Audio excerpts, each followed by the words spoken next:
Contrary to popular belief, your arms are not just your biceps. Unfortunately, if you want bigger arms, you have to train your biceps as well, which is actually the bigger muscle in your arms. It has 3 heads compared to the 2 of the biceps. So visually, if you have a bigger triceps, your arms will appear bigger. In this video, I want to explore the latest science-based approaches to growing your biceps and your triceps. For a long time, I believed that compound movements like bench press, pull-ups, barbell rows are enough to grow your biceps and triceps. And I still believe that. But according to the study here, it suggests that doing isolation movements like a bicep curl is more superior than doing a compound movement like the bench press or the barbell row. It's a nice study to confirm biases, but in reality it doesn't tell the whole story. In the study, they compared 2 groups. One group was doing a bicep curl and the other group was doing a single arm dumbbell curl. Naturally, a single arm dumbbell curl doesn't really grow your bicep all that much because it doesn't have enough tension on the biceps to cause this growth. So of course, the bicep curl group grow more biceps. But this doesn't mean that compound movement doesn't grow your biceps or your triceps. As we see in the study here, doing compound movements, when the volume is equated, it grows the biceps as much as isolation movements. Since there are a lot of limitations to these studies and we generally need more data, the main takeaway here are 2 things.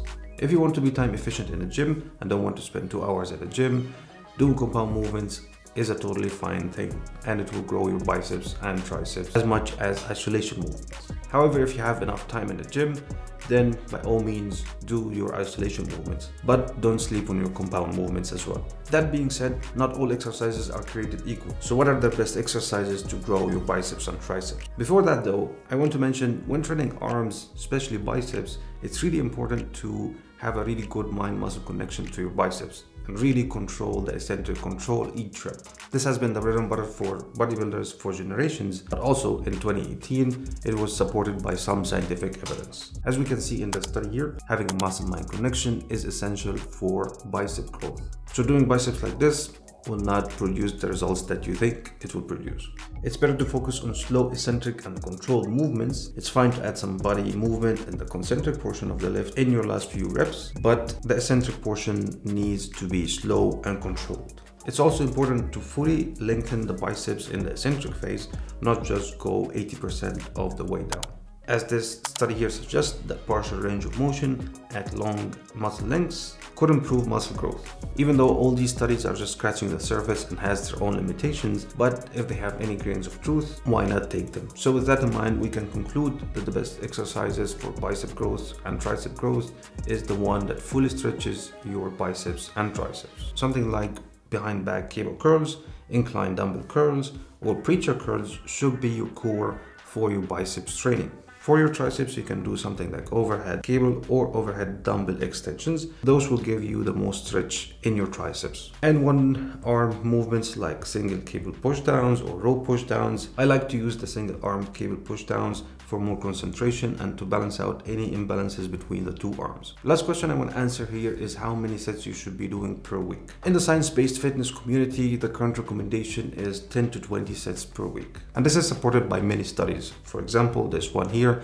shows that doing 28 sets is not as effective as doing 18 sets per week. So the main recommendation here, based on the observations and the latest scientific literature that we have, 6 to 8 working sets per muscle group per session, and that's the upper limit. Personally, I find these numbers a little bit high because all these studies and observations are based on averages. So my recommendation is, and what I personally do, is cycle the volume. I'll start with the least volume I can handle. For example, 2 sets in triceps, 2 sets in biceps per session, and I will do that 3 times a week. So this is 6 sets in the first week. And these are really hard working sets, not warm-up sets.